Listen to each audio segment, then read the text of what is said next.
All right, guys, we are going to continue reading. This is chapter 31, An Unwelcome Christmas Gift. We spent every Christmas with Granny in Pine Bluff. She was short like me and wore faded dresses that she'd bought way before I was born. Her hair was the color of buttermilk, and that was her drink too, rich and comforting. When we arrived on Christmas Eve, we put up the tree and strung popcorn chains with cranberries on the pine branches. Judy's boyfriend stopped by to help, though she told her mother and daddy he was her friend, not her boyfriend. I thought Robert Lawrence was as goofy looking as he'd seemed in his picture, but he kept smiling at my sister and she kept grinning back, so I guess he was okay. Dad bought Granny a TV for Christmas. She hadn't had one before.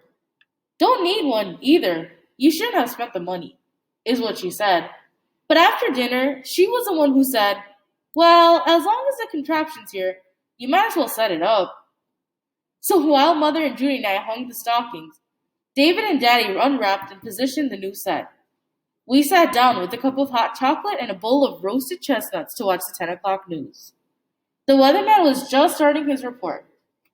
Now tonight, we've got something extra special on radar, he said, a twinkle in his eye. It seems to be a man on a sled being pulled by reindeer. He paused for a moment, examining his screen. Yes, sir, said the weatherman, grinning.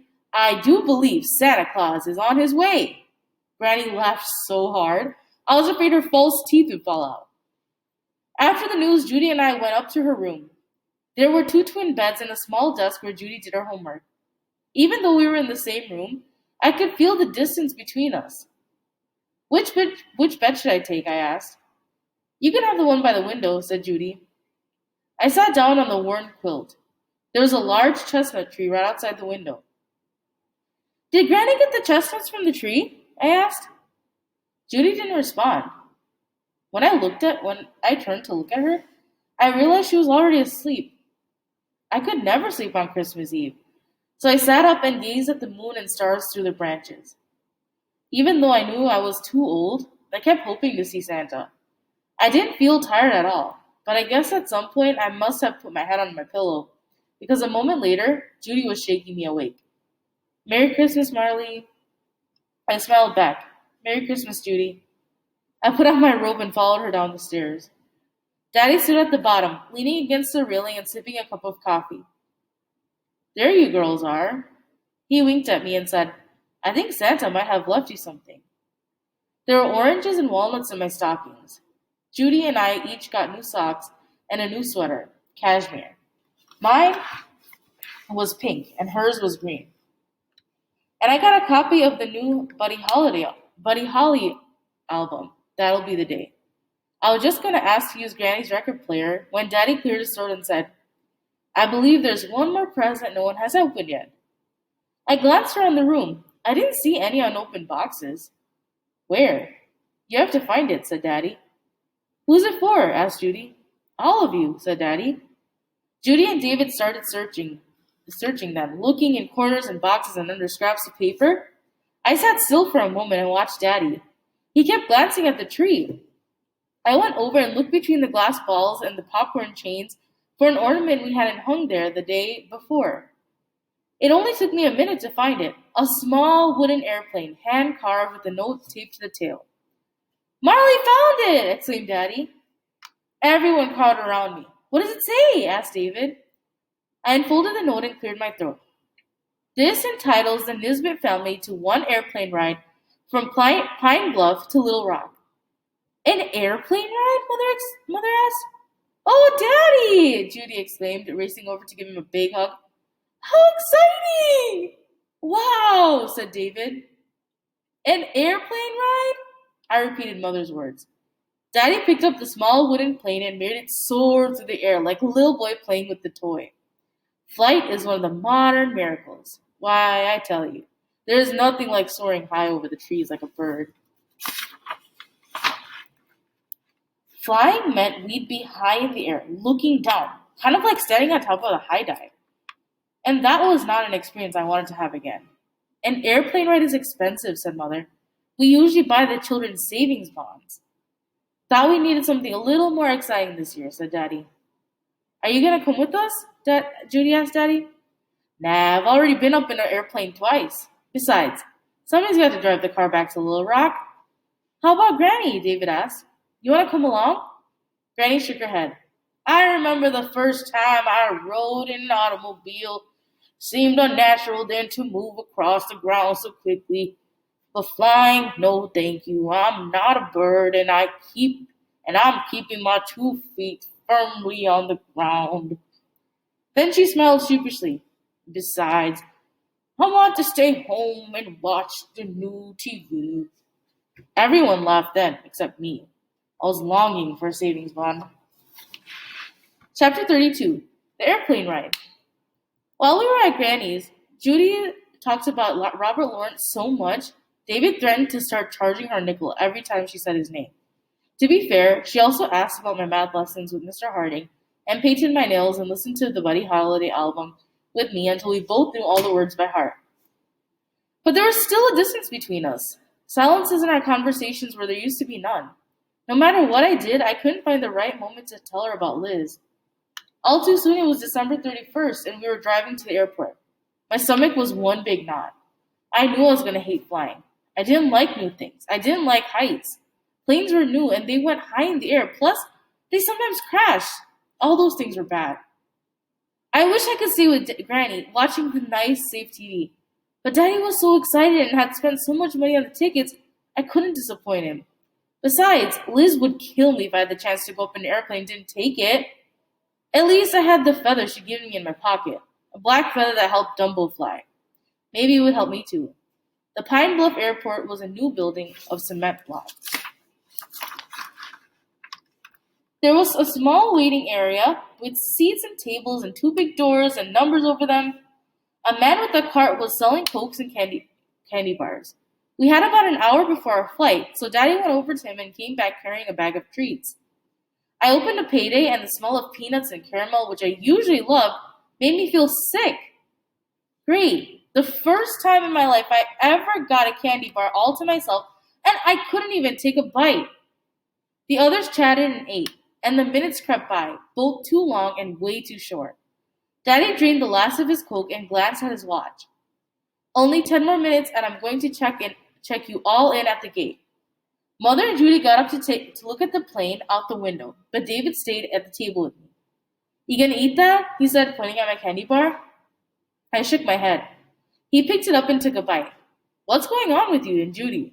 David asked, his mouth full of peanuts. I don't know what you're talking about, I said. Come on, Marley. Usually you and Judy are all up in your room, girl talking so fast I can't understand half of what you say. I hadn't realized anyone else had noticed. You're acting funny now too, he said. No, I'm not. You scared about the plane ride? People aren't supposed to fly. Granny said so. Granny also said TV was a silly invention, back before she got one of her own. I made a face. Besides, said David, I thought you wanted to build rockets. Build them, not fly in them. David laughed and I stuck my tongue out at him. He made me feel a little better. I didn't think Daddy would purposely try to kill us all, but I couldn't shake the feeling that this was a very bad idea. Daddy came back then, bouncing in his shoes. It's time. They're going to start boarding. We threw our trash away, and I made sure the black feather was safely in my pocket. Daddy rounded up Mother and Judy and made all of us stand in a line before one of the doors.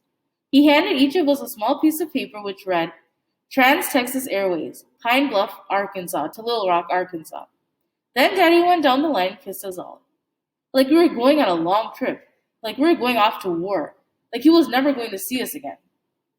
Have fun, he called as he waved and walked off. A woman with a cute short haircut and a navy blue suit took our tickets and ushered us out the door. We stood on the runway until another woman in a matching suit led us across the cement to the plane. There was a set of metal stairs going up to the plane. I can't do it, I mumbled, standing in front of the stairs. They looked just like the high dive. The engines were warming up, and it was so loud no one could hear me.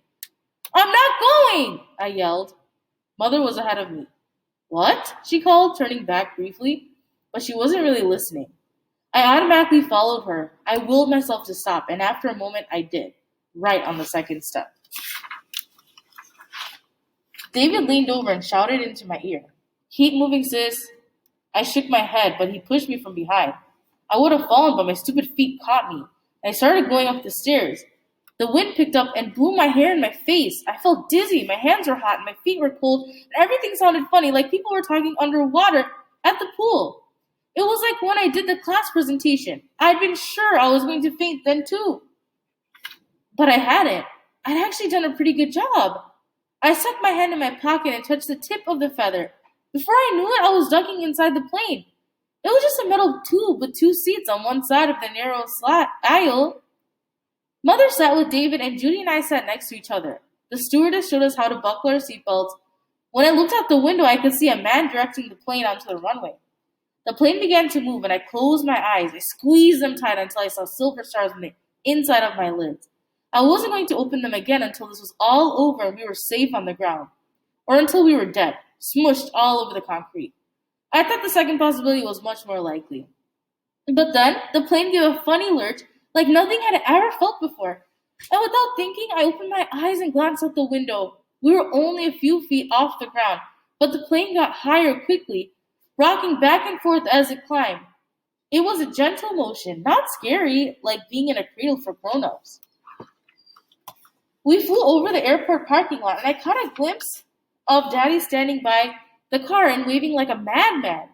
A moment later, he was gone. The trees were smaller now, and the roads looked like strips of paper.